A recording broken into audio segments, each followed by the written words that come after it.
একদিনের কথা, এক ঘন ও সবুজে ঢাকা বনে বাস করতেন এক খরগোশ। অন্য খরগোশরা যেখানে সারা দিন লাফিয়ে বেড়াত, গল্প করত আর বিশ্রাম নিত, এই খরগোশটা ছিল একটু আলাদা। সে ছিল চুপচাপ, চিন্তাশীল আর পরিশ্রমী।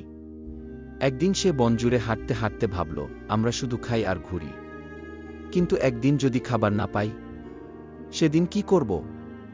বরং একটা ক্ষেত করি, নিজের খাবার নিজেই ফলাব। এ কথা শুনে আশেপাশের শিয়াল, বানর, কাঠবিড়ালি সবাই হেসে উঠল। বানর বলল, তুই চাষাবাদ করবি? তোর ওই ছোট্ট পায়ে কাজ চলবে? শিয়াল বলল, তোর তো দৌড়ানো ছাড়া কিছুই আসে না। খরগোশ শান্তভাবে বলল, দেখো, আমি চেষ্টা করব। যদি সফল হই তবেই জানা যাবে পারি কি না। পরের দিন থেকেই খরগোশ খালি জায়গা খুঁজে মাটি খুঁড়তে শুরু করল। সে গাজরের বীজ, লাউয়ের বীজ আর নানা সবজির বীজ জোগাড় করে আনল।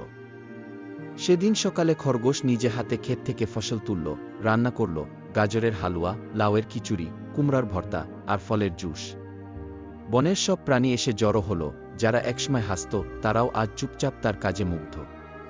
শিয়াল ধীরে এসে বলল, ভুল করেছি খরগোশ, তুই সত্যিই পরিশ্রমী। কি? খরগোশ হেসে বল, তোমরা আমার অতিথি, ভুল না ভেবে খাও আর আনন্দ করো।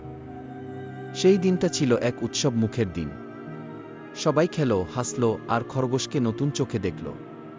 গল্পের শেষে খরগোশ বলল, পরিশ্রম কখনো বৃথা যায় না, আর আনন্দ তখনই সবচেয়ে বড় হয় যখন সেটা সবাই মিলে ভাগ করে নেওয়া যায়।